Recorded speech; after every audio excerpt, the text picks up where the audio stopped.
আসসালামু আলাইকুম। কেমন আছেন আপনারা সবাই? আশা করি আল্লাহর অশেষ রহমতে অনেক ভালো আছেন। আলহামদুলিল্লাহ, আমি অনেক ভালো আছি। জাতীয় বিশ্ববিদ্যালয়ে অধিভুক্ত অনার্স দ্বিতীয় বর্ষের কম্পালসারি ইংলিশ সাবজেক্টের আজকে দ্বিতীয় ক্লাস। ক্লাসগুলো বনদল বই থেকে সরাসরি স্ক্রিন শেয়ারের মাধ্যমে নেওয়া হচ্ছে। সাথে আছে আমি তানভীর আহমেদ। বিগত ক্লাসে আমরা সিলেবাস সম্পর্কে আলোচনা করেছি। আজকে আমরা আমাদের নতুন ক্লাস, একদম যেটাকে ক্লাস বলছে, অরিজিনাল ক্লাস। গতদিন তো সিলেবাস সম্পর্কে আলোচনা করেছে, তো আজকে সরাসরি আমরা ক্লাসেই করব। তো আপনারা যে যেখান থেকে দেখছেন, বিভিন্ন গ্রুপে হয়তো বা ক্লাসটা পাচ্ছেন। যে যেখান থেকে দেখছেন, ক্লাসগুলো মনোযোগ সহকারে করবেন। ইনশাআল্লাহ আপনাকে অন্য কোথাও কম্পালসারি ইংলিশের জন্য প্রাইভেট করতে হবে না, অন্য কোথাও সময় নষ্ট করে কোনো স্যারের কাছে ধর্ণা করতে হবে না ইনশাআল্লাহ। বিগত কয়েক বছর অভিজ্ঞতা থেকে আমি এতটুকু আপনাদেরকে সাহস দিতে পারি। মহান রাব্বুল আলামিন যদি আমাদের সাথে থাকেন এবং আমাদের সহায়ক হন, তাহলে অবশ্যই এটা সম্ভব। তো আজকের ক্লাসটা অত্যন্ত গুরুত্বপূর্ণ একটা ক্লাস নিয়ে আলোচনা করব। ইনশাআল্লাহ শুরু থেকে শেষ পর্যন্ত সাথে থাকবেন। আর আপনাদের কাছে আমার একটাই রিকোয়েস্ট, যেহেতু আমি অনেক কষ্ট করে ক্লাসটা নিচ্ছি, অনেক ব্যস্ততার মধ্যেও,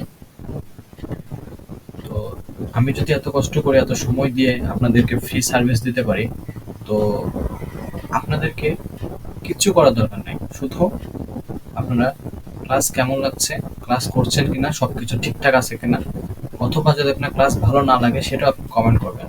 অবশ্যই লাইক এবং কমেন্ট করবেন। গতদিন খেয়াল করলাম ইউটিউবে ক্লাস দেওয়ার পরে ভিউ হয়েছে 800 মতো, কিন্তু লাইক পড়েছে প্রায় 90+। তাহলে অবশ্যই কি আমরা ভিডিও দেখতেছি কিন্তু লাইক কমেন্ট করছি না। তো আপনারা একটু যদি হেল্পফুল হন, তাহলে দেখা যাচ্ছে আমার জন্য ভালো হয়। কারণ আমি একটা ভিডিও আপলোড করার পরে যদি সেটা লাইক কমেন্ট না হয়, বিষয়টা দেখতে খুবই খারাপ লাগে। হুম, বিষয়টা দেখতে খুবই কটু লাগে। কারণ আমারও ফ্রেন্ড সার্কেল আছে যারা বিষয়গুলো খেয়াল করে, তো লাইক কমেন্ট না পেলে বিষয়টা খুব খারাপ দেখায়। হয়তো বিষয়টা বুঝতে পারছেন আমি কি বলতে চাচ্ছি। তো সেই জায়গা থেকে আর আপনার একটা লাইক, একটা কমেন্ট আপনার একটা বন্ধুর কাছে ভিডিওটা পৌঁছে দিতে পারে, যেটা তার জন্য অনেক গুরুত্বপূর্ণ। আপনাদেরকে একটা শেয়ার অনেকের জন্য অনেক কিছু। কারণ অনেকেই হয়তো এরকম সুযোগ চাচ্ছে যে ফ্রিতে একটা কোর্স কমপ্লিট করতে ইংলিশের। তো সেই জায়গা থেকে আমরা ক্লাসটা শুরু করছি। অনেক কথাই বললাম। আপনাদের কিছু প্রশ্ন ছিল, সেই প্রশ্নের অ্যান্সারগুলো আমি দিব ক্লাসের শেষের দিকে। আশা করি সেগুলো মনোযোগ সহকারে শুনবেন। আমরা ক্লাসে যাই। ক্লাসগুলো পরিচালিত হচ্ছে বনদল বই থেকে। বনদল বইটা আপনাদেরকে একটু দেখাই দিই। বনদল বইটা রাজশাহীর বাজারে পাবেন। রাজশাহীতে বই নিকেতনে পাওয়া যাচ্ছে। এছাড়া আপনি যদি রাজশাহীর বাইরে যে কোনো জায়গা থেকে নিতে পারেন, সেক্ষেত্রে আপনাকে মূল বইয়ের দামের সাথে শুধু কুরিয়ার চার্জটা অ্যাড করলেই হবে। যে সারা বাংলাদেশের যে কোনো জায়গাতে বইটা কুরিয়ার করা হয়। আপনারা বইটার মূল্য তালিকা দেখতে পারেন, স্ক্রিনশট নিতে পারেন, আর এটা দেখতে পারেন। বইটা নিতে হলে আপনাকে এই প্রসেসগুলো ফলো করতে হবে। আচ্ছা, তো আমরা ক্লাসে চলে যাই সরাসরি। দেখেন, আমরা সিলেবাসের আজকে 3 নাম্বার টপিক নিয়ে আলোচনা করব। 3 নাম্বার কোশ্চেনে যেটা থাকে সেটা হচ্ছে, এই 3 নাম্বার কোশ্চেনে থাকবে পোস্টার, অ্যাডভার্টাইজমেন্ট, নোটিশ আর স্লোগান। এই 4টা আইটেমের মধ্যে যে কোনো 2টা পরীক্ষায় থাকবে। তো আমার বিগত কয়েক বছরের অভিজ্ঞতা আর প্রশ্নের ধরন অনুযায়ী যা অনুধাবন করতে পেরেছি এবং যেটা সত্যি সেটা হচ্ছে, পরীক্ষায় শুধুমাত্র এই পোস্টার আর নোটিশ করলে কমন পাওয়া যায়। পোস্টার আর নোটিশ করলে কিন্তু কমন থাকে। সো আমরা স্লোগান আর অ্যাডভার্টাইজমেন্ট এই 2টা আইটেম করব না। স্লোগান আর অ্যাডভার্টাইজমেন্ট এই 2টা করব না। এই 2টা আপনারা ইগনোর করব। তাহলে দেখেন আমাদের পড়া কিন্তু এখানে অলরেডি কমে গেল। ঠিক আছে, আমরা টোটাল 3টা পোস্টার আর 3টা নোটিশ করব। এই 6টা যদি আমরা পড়ি তাহলে এখান থেকে একটা না একটা কমন আমি পাবোই, আপনাকে শিওর দিতে পারি কমন অবশ্যই পাবেন ইনশাআল্লাহ, কারণ বিগত কয়েক বছর থেকে এটাই দেখে আসছি। ঠিক আছে, সে আলোকে আমরা এখন 3 নম্বর আইটেমের ক্লাসটা করব। দেখেন এটা বনদল বইয়ের পেজ নাম্বার হচ্ছে 61 থেকে 64 পেজের মধ্যে আছে। তো আমরা একটু বনদল বইয়ের ভেতরে যাব, যদি সম্ভব হয় বইটা কিনতে পারেন, কারণ বইটা এমনভাবে লেখা যেটা আপনার প্রস্তুতিকে অনেক হেল্পফুল করবে। আমি এখানে কিছু কথা লিখেছি বইতে, দেখেন একটু পড়ি। কয়েকটি নোটিশ পড়লে পরীক্ষায় লিখে আসতে পারবেন। আসলে এটা নোটিশ নিয়ে আলোচনা করছে, শুধুমাত্র খেয়াল রাখতে হবে প্রশ্নপত্রের কোন নোটিশের সাথে মিল আছে। ঠিক আছে, তো কয়েকটা নোটিশ আমরা পড়বো, যেগুলা একটা নোটিশ পড়লে অনেকগুলো নোটিশ লেখা যায়, এইভাবে আমরা নোটিশগুলো পড়বো। ঠিক আছে, আমরা একটা নোটিশ পড়বো কিন্তু একটা পড়ে যাতে অনেকগুলো নোটিশ লিখতে পারি ওই টাইপের, সেটাই আমরা শিখবো আজকে। তো একটা গুরুত্বপূর্ণ বিষয় খেয়াল রাখতে হবে, নোটিশ সবসময় বক্সের মধ্যে লিখতে হয়। হ্যাঁ, নোটিশ অবশ্যই, দেখেন আমি একটু দেখাচ্ছি আপনাদেরকে, এই যে বক্স, এই বক্সের মধ্যে নোটিশ লিখতে হয়। তো বক্সের মধ্যে না লিখলে কিন্তু আপনি নাম্বার পাবেন না, কারণ আপনার টিচার বুঝে নেবে আপনি নোটিশ লিখতে জানেন না। সেজন্য এই যে বক্সটা দেখছেন, এই যে আমি যে বক্সটা নাড়াচ্ছি, আসলে এইভাবে আপনাকে বক্স করে লিখতে হবে। ঠিক আছে, এইভাবে আমরা বক্স করে লিখবো। আপনি যদি বক্স না দেন আপনার টিচার বুঝে যাবে যে আপনি আসলে নোটিশ লিখতে জানেন না। তো আমরা নোটিশের আলোচ্য বিষয়টা দেখি। দেখেন আজকে টাইপ 1 নম্বর নোটিশ নিয়ে আমরা আলোচনা করব। টাইপ 1 এ কি আছে, যে এ নোটিশ অ্যাবাউট এ সেমিনার, একটা সেমিনারের আয়োজন করব, সে সম্পর্কে একটা নোটিশ আয়োজন করব। ঠিক আছে, একটা সেমিনার অনুষ্ঠান আমরা আয়োজন করব, সেই সেমিনার অনুষ্ঠান আয়োজন করতে যে নোটিশটা দিতে হবে সবার মাঝে প্রচার করতে হবে, সেই নোটিশটা কি সম্পর্ক হতে পারে সেটা দেখব। The bad effect of COVID-19. দেখেন কোভিড-19 সময় কিন্তু আমি এই নোটিশটা দিয়েছিলাম, এটা দিয়েছিলাম আর পোস্টারে দিয়েছিলাম দুইটা, একটা নোটিশে দিয়েছিলাম কোভিড-19, একটা পোস্টারে। তো আলহামদুলিল্লাহ পোস্টারে একটা কমন চলে আসছিল। এটা একান্তই আমার নিজের সেন্স থেকে দিয়েছিলাম, কোনো বই বা কোনো সাজেশন কিন্তু সেই সময় দিচ্ছিল না। ঠিক আছে, কারণ সেটা সবসময় আপডেট ছিল। তো আলহামদুলিল্লাহ আমার সিক্স সেন্স খুব ভালো আর কি কাজ করছিল সে সময়। তারপরে দেখেন গ্রিন হাউস ইফেক্ট, তারপরে আমরা টেরোরিজম মানে হচ্ছে সন্ত্রাসবাদ, গ্রিন হাউস ইফেক্ট মানে হচ্ছে যে আমরা গ্রিন হাউস ইফেক্ট সম্পর্কে কিন্তু ভালোই জানি। হ্যাঁ, গ্রিন হাউস ইফেক্ট এর যে ভালো এবং খারাপ দিকটা আছে সেটা কিন্তু আমরা ভালোই জানি। তারপরে use and abuse of mobile phone, তো মোবাইল ফোনের খারাপ এবং ভালো দিক। ড্রাগ অ্যাডিকশন মানে হচ্ছে নেশা গ্রস্তে আসক্ত, যেটাকে আমরা বলি মাদক আসক্ত। হ্যাঁ, এইটার খারাপ দিকটা আমরা বলতে পারি। তারপরে চাইল্ড ম্যারেজ মানে বাল্য বিবাহ, যেটাকে আমরা বলছি স্মোকিং। এই যে বিষয়গুলো, এই বিষয়গুলোর উপরে যখন আপনাকে নোটিশ লিখতে বলবে তখন আপনি এই একটা নোটিশ পড়লে কিন্তু আপনি সবগুলো বিষয়কে একসাথে লিখতে পারবেন।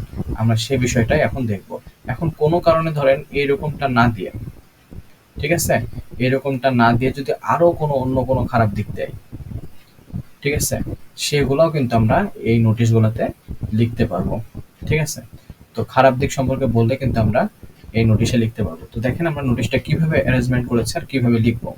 শুরুতে আপনাকে যেটা করতে হবে, একটা নোটিশ লিখতে গেলে আপনাকে প্রথমেই ওপরের মার্জিনটা, ঠিক আছে, ওপরের মার্জিনটা আপনাকে দিয়ে নিতে হবে।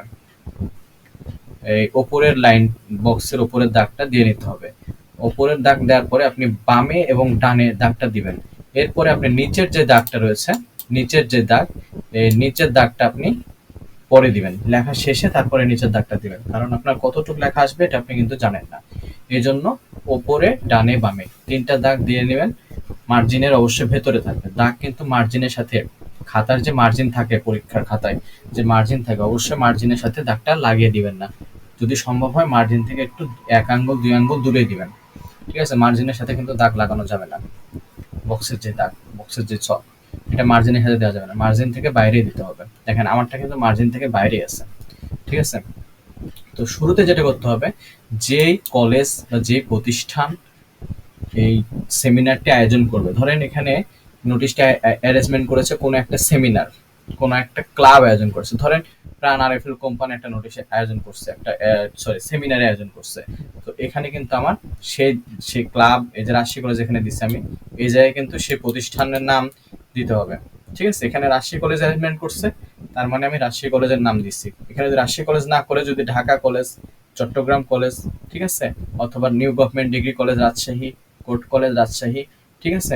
তো এইভাবে যে কোনো কলেজ দিক না কেন, সেটা সিটি কলেজ হোক, ওমান কলেজ হোক, শাহ মখদুম কলেজ হোক, আমি রাজশাহী কলেজগুলোর নাম বলছি।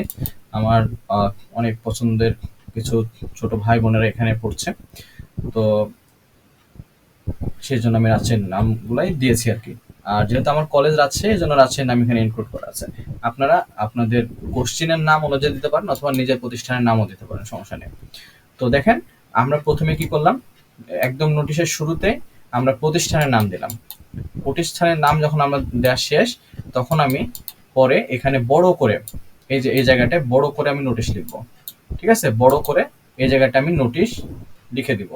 নোটিশ লেখার পরে আপনার এই বাম দিকে এই জায়গাটা আপনাকে নোটিশের নাম্বার দিতে হবে। ঠিক আছে, এই জায়গাটা নোটিশের নাম্বার, আর ডান দিকের এই জায়গাটা আপনাকে নোটিশের ডেট দিতে হবে। ডান দিকের এই জায়গাটায় নোটিশের ডেট দিব। এরপরে আমরা নোটিশটা লেখা শুরু করব। নোটিশটা শুরু হবে এইরকম ভাবে। আপনি চাইলে এই যে নোটিশ লেখাটা আছে, এটা কিন্তু আমি উপরে দিয়েছি, হ্যাঁ, আপনি চাইলে এই নোটিশ নাম্বার আর এই ডেট নাম্বার আপনি নোটিশে একদম সোজাসুজি দিতে পারেন, কোনো সমস্যা নাই। নোটিশে সোজাসুজিও দিতে পারেন, এইভাবেও লেখা যায়। ঠিক আছে, এইভাবেও কিন্তু লেখা যায়। তো দেখেন, আমরা নোটিশটা শুরু করি। It is the information for all the students. আমি এতটুকু পড়বো আগে, এই এক লাইনটা পড়ি আগে। দেখেন দেখেন, it is the information for all the students. আমরা যখন ছোটবেলায় স্কুলে পড়তাম বা কলেজে পড়তাম, তখন কিন্তু আমাদেরকে নোটিশ এভাবে দেওয়া হতো যে এত দ্বারা অত্র প্রতিষ্ঠানের সকল শিক্ষক, শিক্ষার্থী এবং কর্মচারী বৃন্দদেরকে জানানো যাইতেছে যে। তো বিষয়টা এরকম ভাবে আমরা এখানে পড়বো, it is the information for all the student. এই তথ্যটি সকল ছাত্রছাত্রী অ্যান্ড স্টাফ এবং কর্মচারী অফ রাজশাহী কলেজের সকল কর্মচারী এবং শিক্ষার্থীদেরকে জানানো যাচ্ছে যে, দ্যাট মানে যে, হ্যাঁ, দ্য কলেজ অথরিটি মানে কলেজ পরিচালক বা কলেজ পরিচালনায় যারা দায়িত্বে রয়েছেন, ইজ গোয়িং টু মানে এটা হচ্ছে কন্টিনিউয়াস টেন্স, হ্যাঁ, ইজ গোয়িং টু অ্যারেঞ্জ চলমান বোঝাবে, is going to arrange a seminar, একটা সেমিনারের আয়োজন করতে চলেছে।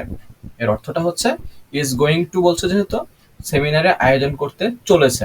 ঠিক আছে, অন অন বলে এখানে টপিকের নাম হবে। এখানে আমি লাল কালি দিয়ে টপিকের নাম দিয়েছি। এখানে আপনি এখানে এই কোভিড-19 অথবা গ্রিন হাউস ইফেক্টের এই জায়গায় আপনি যে কোনো এই টপিকগুলোর মধ্যে আপনি দিতে পারেন, যদি এই টাইপের কোনো টপিক চলে আসে। ঠিক আছে, এই যে এই টাইপের terrorism, use and abuse mobile phone, drug addiction, child marriage, smoking, ETC. তো এরকম যদি চলে আসে, তাহলে আপনি এই শুধুমাত্র ডট ডটের মধ্যে এই জায়গাটায় দিয়ে দিবেন, the bad effect on the. আচ্ছা, এখানে এই জায়গাটায় যেটা হবে, সরি,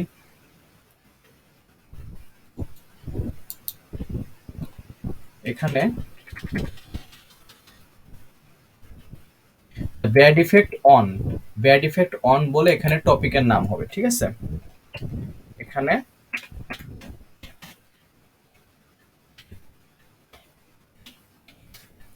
এখানে এই জায়গাটায় টপিকের নাম হবে। তো যে সম্পর্কে বলবে সেই সম্পর্কে আপনাকে এখানে দিতে হবে। ওকে, আচ্ছা।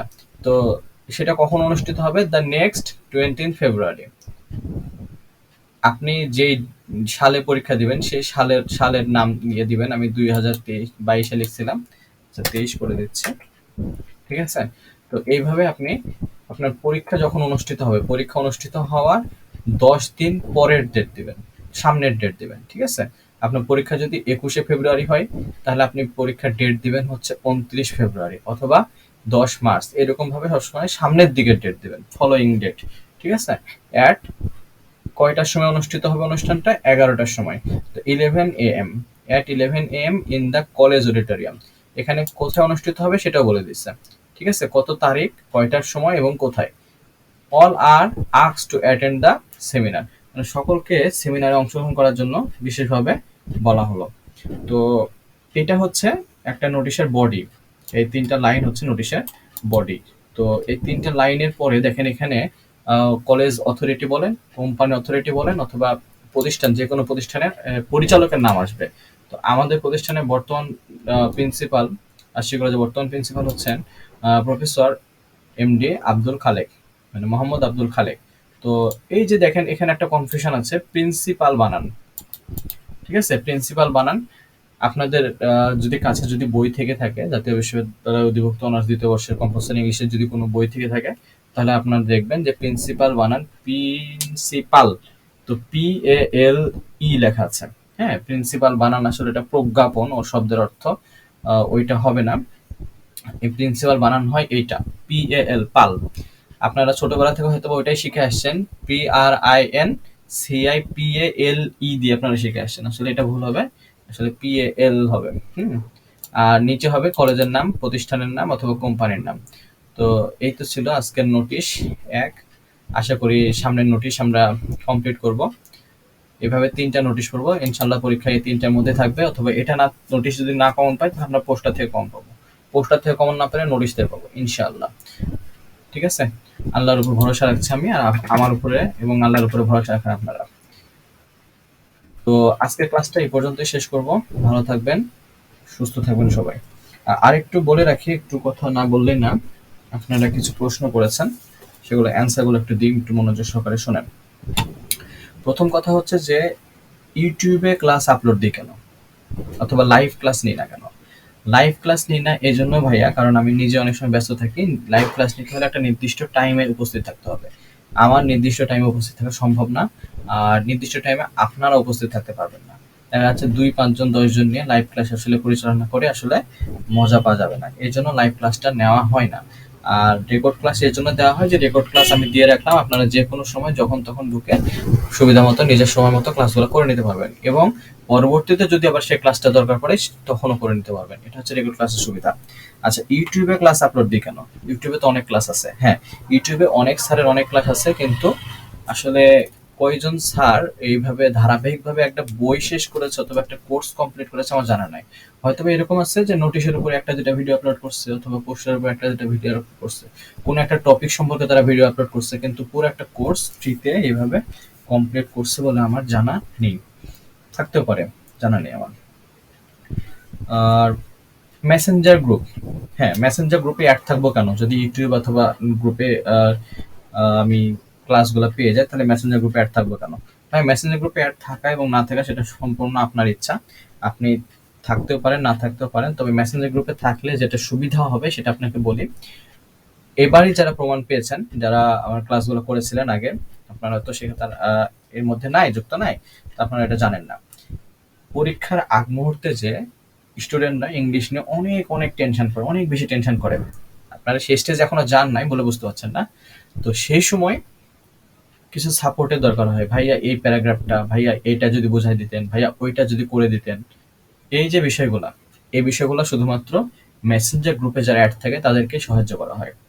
সো যারা মেসেঞ্জার গ্রুপে অ্যাড থাকছেন না বা লিভ নিবেন অথবা যুক্ত হন নাই, তারা যদি মনে করেন যে না আমি উপকৃত হব এই বিষয়গুলোতে, তাহলে অবশ্যই মেসেঞ্জার গ্রুপে যুক্ত হবেন। মেসেঞ্জার গ্রুপে আমরা লিঙ্ক দিয়ে দিই, প্রতিটা ক্লাসের লিঙ্ক সরবরাহ করা হয়। আচ্ছা, আর মেসেঞ্জার গ্রুপে চ্যাট করতে দেওয়া হয় না, কারণ হচ্ছে যে আপনারা যদি নিজেরা চ্যাট করেন তাহলে মেসেঞ্জার গ্রুপে যারা অন্যান্য সদস্য রয়েছে তারা বিরক্ত হয়, এই জন্য মেসেঞ্জার গ্রুপে চ্যাট করা সম্পূর্ণ নিষেধ। শুধুমাত্র আমি অথবা আমার অ্যাডমিন মেসেঞ্জার গ্রুপে SMS করবে বা পোস্ট করবে, এটা একটা বিষয়। আর আপনারা অবশ্যই প্রত্যেকে লাইক করবেন, ভিডিওটা শেয়ার করার চেষ্টা করবেন এবং বন্ধুদেরকে অ্যাড করার চেষ্টা করবেন। আর ইনশাল্লাহ শুরু থেকে শেষ পর্যন্ত থাকবেন, ইনশাল্লাহ ভালো কিছু পাবেন। তো আজকের ক্লাসটা এখানে শেষ করতে যাচ্ছি। ভালো থাকবেন সবাই, সুস্থ থাকবেন, আল্লাহ হাফিজ।